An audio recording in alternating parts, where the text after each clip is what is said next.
आपको दिखाएंगे जो रखती हैं आपसे सरोकार। शुरुआत करते हैं आज की सबसे बड़ी खबर के साथ। दरअसल वरिष्ठ मंत्रियों के साथ प्रधानमंत्री नरेंद्र मोदी की अहम बैठक चल रही है।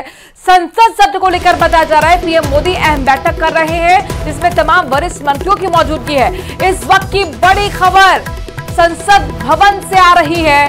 वरिष्ठ मंत्रियों के साथ प्रधानमंत्री मोदी की अध्यक्षता में अहम बैठक चल रही है। संसद सत्र को लेकर माना जा रहा है कि अहम रणनीति बनाई जा रही है, किस तरह से विपक्ष के तमाम सवालों का जवाब दिया जाए, इसको लेकर रणनीति बनाई जा रही है। प्रधानमंत्री नरेंद्र मोदी की मौजूदगी में, उनकी अध्यक्षता में तमाम वरिष्ठ मंत्रियों के साथ बैठक चल रही है। एजेंडा संसद सत्र को लेकर है। एजेंडा संसद सत्र में किस तरह की रणनीति बनाई जाए, किस तरीके से विपक्ष को करारा जवाब दिया जाए, इसी को लेकर मंथन चल रहा है, इसी को लेकर रणनीति बनाई जा रही है। तो बड़ी खबर संसद भवन से आ रही है। अपने दर्शकों को बता दें कि वरिष्ठ मंत्रियों के साथ प्रधानमंत्री नरेंद्र मोदी की इस वक्त अहम बैठक चल रही है। तमाम वरिष्ठ मंत्री इसमें मौजूद हैं। और इस वक्त की बड़ी खबर यह भी है कि संसद में आज कोचिंग सेंटर हादसे का मसला गूंजने वाला है। लोकसभा में कांग्रेस के मणिकम चैगोर इस मामले को उठाएंगे। लोकसभा में स्थगन प्रस्ताव देकर चर्चा की मांग भी करेंगे। राज्यसभा में कांग्रेस के अखिलेश सिंह इस मामले को उठाएंगे। तो आपको बता दें कि कोचिंग सेंटर में बेसमेंट में लाइब्रेरी चलाते वक्त जो हादसा राजेंद्र नगर दिल्ली के अंदर हुआ था जिसमें 3 बच्चों की मौत हो गई थी, इसी को लेकर आज संसद में हंगामा हो सकता है। संसद में कोचिंग सेंटर हादसे का मामला उठेगा। लोकसभा में कांग्रेस के मणिकम चैगोर इस मामले को उठाएंगे। साथ ही स्थगन प्रस्ताव देकर चर्चा की मांग भी की जाएगी। तो वहीं राज्यसभा में कांग्रेस के अखिलेश सिंह इस मामले को उठाएंगे। तो दिल्ली के ओल्ड राजेंद्र नगर में यूपीएससी कोचिंग सेंटर में पानी भरने से छात्रों की हुई मौत के मामले में कोर्ट ने 2 आरोपियों को न्यायिक हिरासत में भेज दिया है। पुलिस ने कोचिंग सेंटर के मालिक और कोऑर्डिनेटर अभिषेक गुप्ता को, साथ ही देशराज सिंह को गिरफ्तार कर लिया था। और फिर दिल्ली पुलिस कोचिंग सेंटर हादसे के दोनों आरोपियों को राजेंद्र नगर थाने से कोर्ट ले गई, जहां से दोनों को 14 दिन की न्यायिक हिरासत में भेज दिया गया है।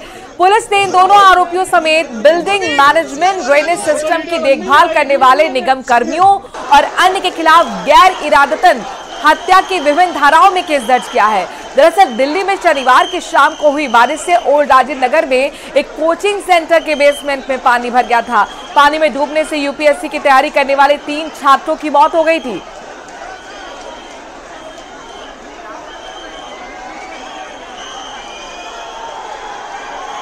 तो 3 तस्वीरें आपके सामने, जहां पर देखिए किस तरीके से अभी भी लगातार जो छात्र हैं धरने पर बैठे हुए, उनका कहना है कि बहुत बेसिक हमारी मांग है, न्यायिक जांच की मांग यहां पर छात्र कर रहे हैं। उनका कहना है कि तमाम जो विभाग है उनकी तरफ से कैसे एनओसी जारी कर दी गई, इसका भी यहां पर जांच पड़ताल होनी चाहिए। तो दिल्ली में एमसीडी का भी एक्शन देखने को मिला है। यही वो बेसमेंट जहां पर 3 छात्रों की मौत हो गई थी पानी में डूबने की वजह से, इसे अब सील कर दिया गया है एमसीडी ने। 13 कोचिंग सेंटर पर भी एक्शन लेते हुए, जहां पर अवैध तरीके से बेसमेंट में इसी तरह से लाइब्रेरी चलाई जा रही थी, एक्टिविटीज चल रही थी, वहां पर भी एक्शन लेते हुए सील करने की कार्रवाई की गई है।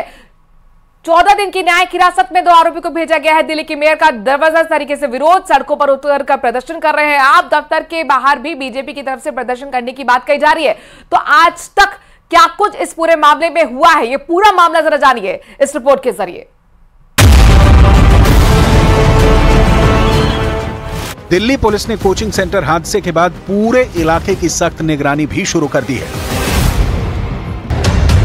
एक कोचिंग सेंटर में हादसा होने के बाद पड़ताल में पता चला कि दिल्ली के ओल्ड राजेंद्र नगर में नियमों को ताक पर रखकर सैकड़ों कोचिंग फैक्ट्रियां चल रही हैं। बेसमेंट में बने कोचिंग सेंटर और लाइब्रेरी में आए दिन हादसे के आरोप छात्र खुलेआम लगा रहे हैं।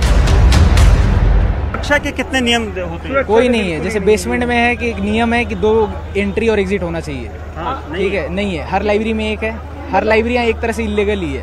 अच्छा। हाँ, और कभी भी अगर किसी लाइब्रेरी में दिक्कत है, जैसे आज इसमें आई, तो किसी में कोई ये नहीं है, सुविधा नहीं है, ना फायर का, ना ये पानी घुस गया, किसी चीज़ का नहीं है। और ये होता ही रहता है। ये अभी मुखर्जी नगर में हुआ था, वहाँ सारे लाइब्रेरी बंद करा दी बेसमेंट में।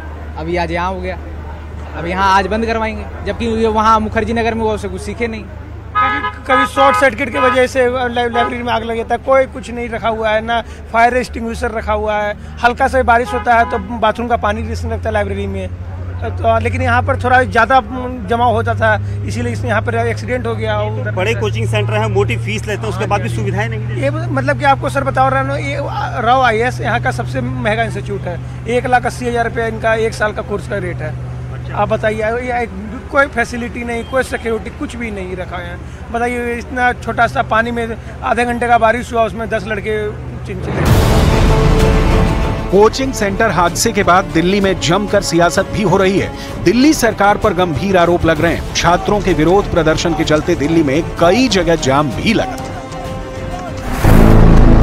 राज्यसभा सांसद स्वाति मालीवाल ने बेसमेंट हादसे के बाद दिल्ली सरकार के मंत्रियों और MCD मेयर पर निशाना साधा है। स्वाति मालीवाल ने हादसे को हत्या करार दिया है।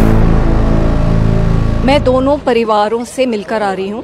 2 बच्चियाँ जिनकी मौत हुई है उनसे मिलकर आ रही हूँ। एक 25 साल की है, एक 24 साल की, और कितनी बुरी तरीके से और कितनी दर्दनाक तरीके से उनकी मौत हुई है। परिवार का रो रो के बुरा हाल है। वो गिड़गिड़ा रहे हैं, वो मदद मांग रहे हैं। और कितनी शर्म की बात है कि अभी तक ना तो दिल्ली सरकार के मंत्री, ना मेयर, ना MCD के कोई बड़े अधिकारी अभी तक उनसे मिलने नहीं आए हैं। मेरी डिमांड है, FIR दर्ज हो गई है, मुझे बताया जा रहा है, पर इतनी सख्त FIR होनी चाहिए और इन सबके खिलाफ FIR होनी चाहिए। कोचिंग सेंटर हादसे पर राहुल गांधी ने भी दुख जताया। वहीं आम आदमी पार्टी के सौरभ भारद्वाज ने आरोप लगाए हैं कि पिछले महीने हुई एक मीटिंग के दौरान अधिकारियों ने कहा था कि दिल्ली में ड्रेन और सीवर से गाद निकालने का काम ठीक से नहीं किया गया, जिसके चलते पूरी दिल्ली में जलभराव हो रहा है। कोचिंग सेंटर हादसे पर गरमाई राजनीति के बीच परिजनों के इन सवालों का जवाब किसी के पास नहीं कि हादसे का असल जिम्मेदार कौन है। हादसे में जान गंवाने वाली तान्या सोनी के रिश्तेदार की ये दर्द भरी मांग की सुनवाई कौन करेगा? ये एक बहुत बड़ी जिम्मेदारी है जो किसी को लेनी है। प्रशासन हो, MCD हो, सरकार हो या पुलिस हो, किसी 3 बच्चे की जान जाना ये बहुत ही दुखदायक है। अब जिस पेरेंट्स पे बीत रही होगी वही जान सकते हैं। बट मेरे को लगता है ऐसा कि मैनेजमेंट पे तो कठोर से कठोर कार्रवाई, और राजेंद्र नगर में जितने भी इंस्टीट्यूट चल रहे हैं सब पे जांच होनी चाहिए कि मैंने यहाँ तक भी सुना है कि जो बेसमेंट में जहाँ पे ये हादसा हुआ उनका परमिशन ही नहीं था। उसका परमिशन एक स्टोरेज के था, लेकिन वहाँ पर लाइब्रेरी चल रहा है। तो ये तो जिम्मेदारी जिस MCD वाले ने जिसने भी इसको अप्रूवल दिया है उन पे भी ये कार्रवाई होनी चाहिए। दिल्ली में प्रतियोगी परीक्षाओं की अवैध फैक्ट्रियों की भरमार है, जहां नियम कायदे की परवाह किए बगैर छात्रों की जान से खिलवाड़ हो रहा है। ओल्ड राजेंद्र नगर में हुए हादसे के बाद MCD बड़े एक्शन की तैयारी में है। देखना यह है कि कोचिंग सेंटरों के कितने तहखाने पर ताला लगता है। और जम्मू कश्मीर के बारामूला से इस वक्त बड़ी खबर आ रही है। जम्मू कश्मीर के बारामूला में सेना का सर्च ऑपरेशन चल रहा है। बारामूला में कुछ आतंकियों के छिपे होने की जानकारी मिली। सूचना मिलने के बाद सुरक्षा बलों ने पूरे इलाके को कॉर्डन ऑफ कर लिया है, घेराबंदी कर दी है। चूंकि यहां पर जानकारी ये मिल रही है कि सर्च ऑपरेशन हो रहा है, वजह आतंकियों के छिपे होने की। बारामूला में कुछ आतंकियों के छिपे होने की जानकारी के मिलने के बाद सेना ऑपरेशन यहां पर चला रही है। सर्च ऑपरेशन चलाते हुए लिहाजा पूरे इलाके की घेराबंदी कर ली गई है। और अपने दर्शकों को बता दें, बारामूला इलाका है, यहां पर आए दिन आतंकियों के साथ मुठभेड़ होती रहती है। जम्मू कश्मीर के बारामूला से इस वक्त की बड़ी खबर, जहां पर सेना का सर्च ऑपरेशन चल रहा है। कुछ आतंकियों के छिपे होने के बाद सेना ने यहां पर सर्च ऑपरेशन चलाया है। महाराष्ट्र के नवी मुंबई से बड़ी खबर आ रही है, जहां पर लड़की की निर्मम हत्या के मामले में आज माना जा रहा है कि लड़की का पोस्टमार्टम रिपोर्ट सामने आ सकती है। पोस्टमार्टम रिपोर्ट में कई खुलासे भी होने की उम्मीद है। हत्या के बाद से आरोपी दाऊद शेख फरार है। 24 जुलाई को आपको बता दें कि नवी मुंबई में लड़की की हत्या हुई थी।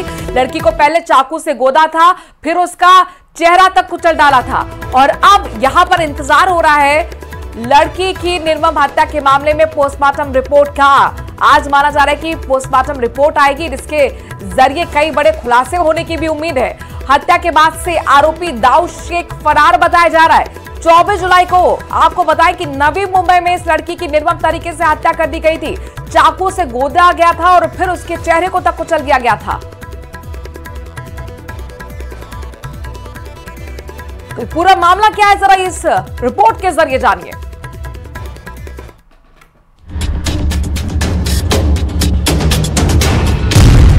नवी मुंबई के दाऊद की हैवानियत हिला देगी। पहले चाकुओं से गोदा, फिर चेहरे को कुचला।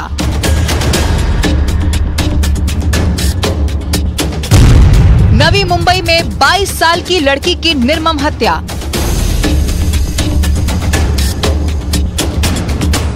दो दिन पहले नवी मुंबई के उरन में हुई एक लड़की की हत्या का मामला तूल पकड़ता जा रहा है। जैसे जैसे पुलिस की जांच आगे बढ़ रही है, वैसे वैसे इस हत्याकांड से जुड़े नए दावे भी सामने आ रहे हैं। आरोपी दाऊद शेख अभी तक पुलिस की गिरफ्त से दूर है और पीड़ित परिवार वालों ने उसकी गिरफ्तारी के लिए पुलिस के खिलाफ मोर्चा खोल रखा है।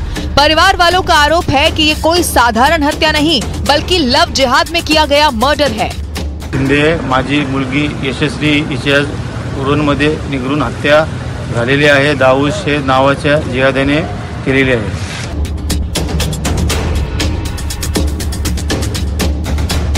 लड़की के परिवार वालों का दावा है कि वो 25 जुलाई को सुबह 11 बजे अपने एक दोस्त से मिलने के लिए घर से निकली थी, लेकिन कुछ घंटे के बाद उसके एक दोस्त से परिवार वालों को फोन कर बताया कि यशश्री संकट में है, जिसके बाद परिवार वालों ने उसकी तलाश शुरू कर दी, लेकिन वो मिली नहीं और उरन पुलिस थाने में उसकी मिसिंग रिपोर्ट दर्ज करवाई गई। इसके बाद पुलिस ने अपनी जांच शुरू की, लेकिन यशश्री शिंदे का कुछ पता नहीं चला और 2 दिन के बाद रेलवे स्टेशन के पास झाड़ियों में उसका शव मिला। उसकी बड़ी बेरहमी से हत्या कर दी गई थी। उसके चेहरे को कुचला गया था। शरीर के कुछ हिस्से और प्राइवेट पार्ट पर चोट के निशान थे। घर वालों ने शव की पहचान कपड़े और टैटू से की और पुलिस का दावा है कि लड़की की मिसिंग रिपोर्ट दर्ज होने से 4 घंटे पहले ही यशश्री शिंदे की हत्या हो चुकी थी।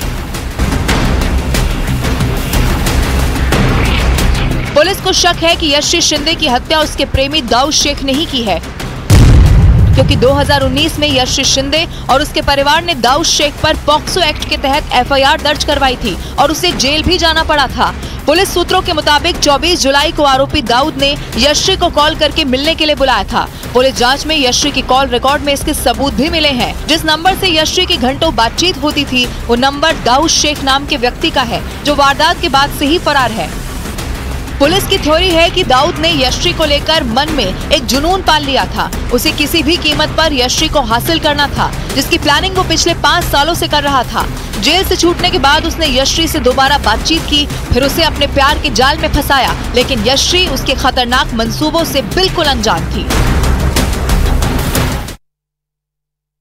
खबर हरियाणा से है, जहां पर जींद खां पंचायत ने लव मैरिज और लिव इन रिलेशनशिप के साथ समलैंगिकता को लेकर बड़ा फैसला सुनाया है। खां पंचायत ने सेम सेक्स मैरिज और लिव इन रिलेशनशिप पर प्रतिबंध की मांग की है। इसके साथ ही खां पंचायत ने लव मैरिज को लेकर भी बड़ा फैसला लिया है।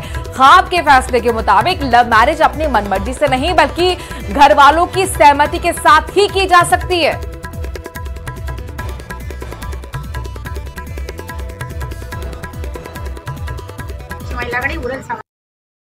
लव मैरिज के खिलाफ नहीं कापे, लेकिन ये है कि लव मैरिज में माता पिता की सहमति जरूरी है, क्योंकि कोई भी माँ बाप अपने बच्चों का बुरा नहीं करे। दूसरा, समगोत्र यानी गाम, गोत्र और ग्वांड में शादी पर प्रतिबंध लगना चाहिए।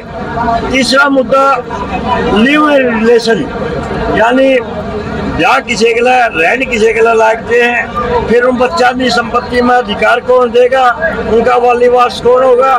तीसरा चौथा जो मुद्दा है समलैंगिकता, 2 काम पशु नहीं करते, आज का इंसान करने लग गया।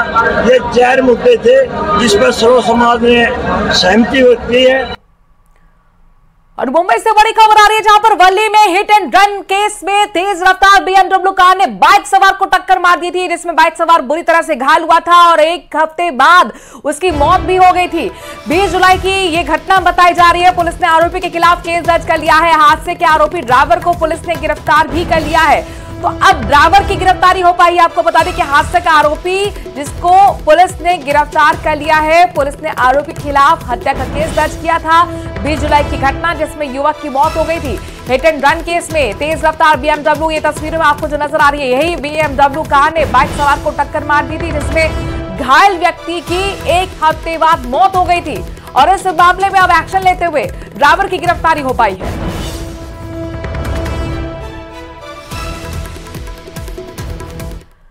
गाजीपुर के एसपी सांसद अफजाल अंसारी की सजा पर आज फैसला आएगा। इलाहाबाद हाईकोर्ट ने अफजाल की 4 साल की सजा के खिलाफ फैसला सुना सकता है।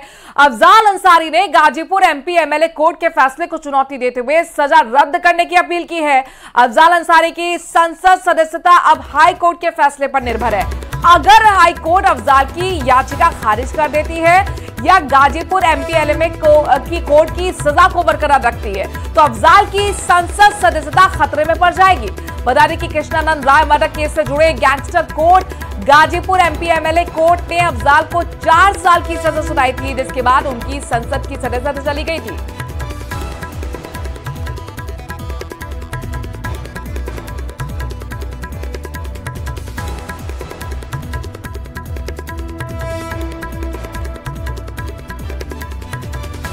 हाईकोर्ट आज अपना फैसला सुनाया जाएगा। बताया जा रहा है कि 1 बजे के लगभग कोर्ट इसमें सुनवाई करेगा और निर्भर करता है कि अफजाल की सांसदी जाएगी या नहीं। कोर्ट के फैसले का सभी को इंतजार है और उसी कोर्ट के फैसले के मुताबिक ये तय होगा कि उनकी संसद की सदस्यता जाती है या नहीं। बहरहाल खबरों में आगे बढ़ते हैं, संसद का रुख करते हैं, जहां पर एक बार फिर कोचिंग सेंटर हादसे का मसला उठता हुआ नजर आ रहा है। जबरदस्त हंगामा वहां पर हो रहा है। राज्यसभा में आपको बता दें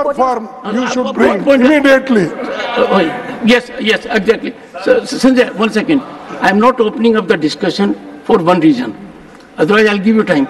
Because since Mr. Khadge has taken a view that he does not agree to 267, then when I have a discussion today, you can speak out. इसीलिए बोलेंगे। नहीं, मेरा ये है।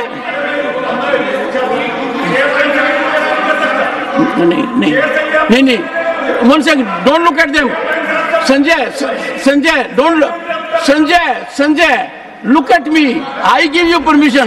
You don't get permission from them. Look here. ठीक है, 30 second. Sanjay 30 second. Sanjay, एक बात सुनना। माननीय खड़गे जी ने जब मैंने ये राय मांगी एंड मैं उनका गाइडेंस चाहता था, क्योंकि मेरा स्पष्ट मत है और ये मत इसलिए है कि मेरे से पहले जो इस कुर्सी पर विद्वान व्यक्ति बैठते थे, उन्होंने इस प्रक्रिया की शुरुआत की थी कि हाउस को एडजर्न करने के लिए कम से कम मेन पार्टीज का एग्रीमेंट होना चाहिए और औरों की राय लेनी चाहिए।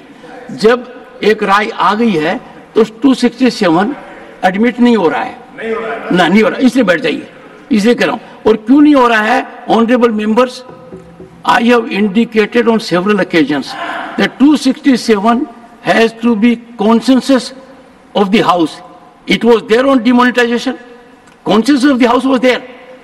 Since it is not in this case, I will confer with the leaders whether I take recourse to rules 176 or rule 180, and that I will confer with them at the earliest occasion after we are few minutes in the 0 hour, and I will request the leaders to spare time for their guidance to me in my chamber. Honorable members, Mr. Khadge, I decide to settle in chamber. Earlier also you have taken a view, and chamber is used for conference with leaders of the opposition. It is a right place where discussion should take place. No, sir, I don't discuss in the house. House time is valuable. Which rule I go for? I am seeking. Please, sir. Honorable members. Sir, nothing will go on record, sir. Nothing, sir. Sir. You wanted to discuss? Yes, sir. Okay, sir. Okay. I leave it to the wisdom of the, 1 second. I leave it to the wisdom of the honorable leader of the opposition, whether he want discussion today or not, 1. And number 2, would he want a discussion under Rule 176, short duration discussion, or a calling attention motion under Rule 180? Ultimately, I'll take a call. On meet. Please, hear the leader of the opposition. Yes, meet 167 you take. 267 you take. Meet Manipur. Okay. No, sir, we are not discussing that. It is not before me. Sir, it is not before me. Okay, I'll take those of the leaders who agree to help me out and agree to my request to see me in chamber may see me at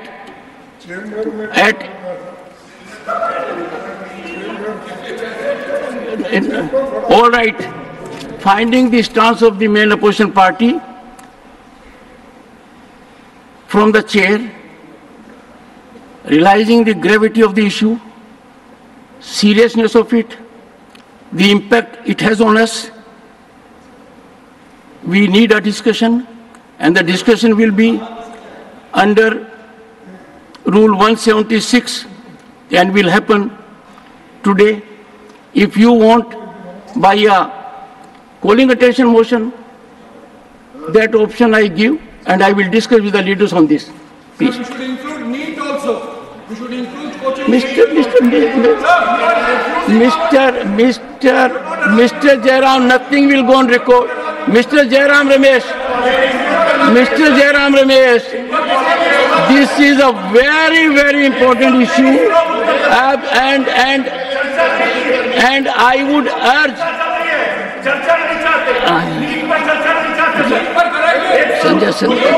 Nothing will go on record. Honorable members as per guidelines. One second. Honorable members as per guidelines. Honorable members, Sudhanshu, please. Coaching का मुद्दा उठा है राज्यसभा में, जहां पर आपने सुना सभापति साफ तौर पर कह रहे हैं कि जिस नियम की यहां पर मांग की जा रही है चर्चा के लिए विपक्ष, उसको हम एक्सेप्ट नहीं कर सकते, वो भी अपने नियमों का हवाला दे रहे हैं। बहरहाल लगातार बड़ी खबर जो संसद से आती रहेगी वो आप तक पहुंचाते रहेंगे। खबरों में आगे बढ़ते हुए नवी मुंबई का रुख करते हैं, जहां पर खारघर इलाके में फिल्मी स्टाइल में लूट की एक सनसनीखेज वारदात सामने आई है।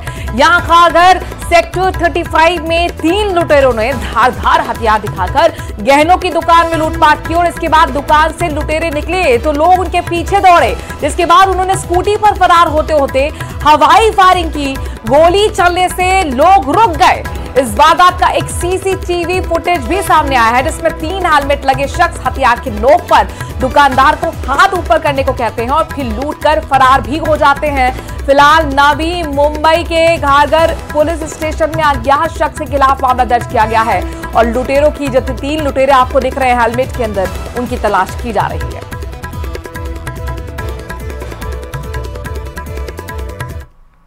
और जयपुर से बड़ी खबर आ रही है, जहां पर कांवड़ियों से मारपीट के मामले में घटना को लेकर स्थानीय ग्रामीणों में जबरदस्त तरीके से गुस्सा है। गुस्साए ग्रामीणों ने पुलिस थाने के बाहर जाकर इकट्ठा होकर प्रदर्शन किया है। सांभर लेक में पुलिस के खिलाफ नारेबाजी की जा रही है। पूर्व विधायक निर्मल कुमावत भी मौके पर पहुंचे हुए हैं। इस वक्त की बड़ी खबर जयपुर से आ रही है। आपको बता दें कि कांवड़ियों से मारपीट का मामला लगातार तूल पकड़ता जा रहा है। घटना को लेकर अब स्थानीय ग्रामीणों में जबरदस्त तरीके से गुस्सा है, लिहाजा गुस्साए ग्रामीण पुलिस थाने के बाहर इकट्ठा हो गए हैं। सांभर लेक में पुलिस के खिलाफ जमकर नारेबाजी की जा रही तस्वीर आपके सामने है सांभर लेक की, जहां पर देखिए बड़ी संख्या में यहां पर प्रदर्शन करने के लिए ग्रामीण इकट्ठा है। इसके साथ साथ अपने दर्शकों को बता दें कि पूर्व विधायक निर्मल कुमावत भी मौके पर मौजूद है। तो कांवड़ी से मारपीट हुई थी और इसी के मामले को लेकर लगातार लोगों का गुस्सा बढ़ता जा रहा है। बड़ी संख्या में ग्रामीण अब थाने के बाहर इकट्ठा हो गए हैं। जमकर पुलिस के खिलाफ नारेबाजी करती हुई तस्वीरें सांभर लेक से सामने आ रही हैं। पूर्व विधायक निर्मल कुमावत भी इस दौरान ग्रामीणों का समर्थन करने के लिए उनके बीच मौजूद हैं।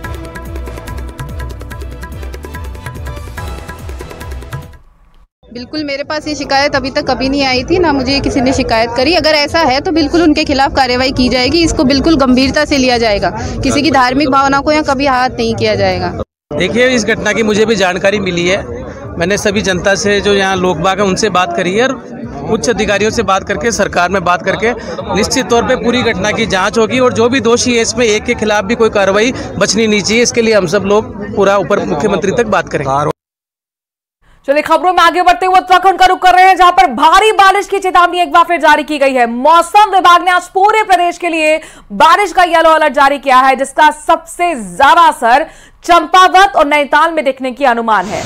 मौसम विभाग ने यह भी पूर्वानुमान जताया है कि बाकी जिलों में कुछ क्षेत्रों में तेज बारिश हो सकती है। पहाड़ में कई जगह बारिश ने जमकर तबाही मचाई है और बारिश से कई सड़कें बंद हैं।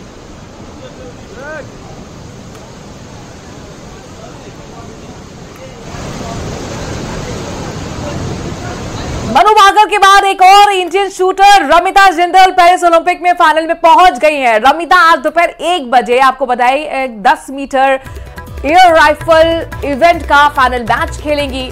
रमिता ने रविवार को हुए क्वालिफिकेशन राउंड में 631.15 अंकों के साथ 5वां स्थान हासिल कर फाइनल में अपनी जगह पक्की की थी। 20 साल की रमिता हरियाणा के कुरुक्षेत्र की रहने वाली हैं। साल 2022 में उन्होंने एशियाई खेलों में सिल्वर और ब्रॉन्ज मेडल जीतकर अपनी पहचान बनाई।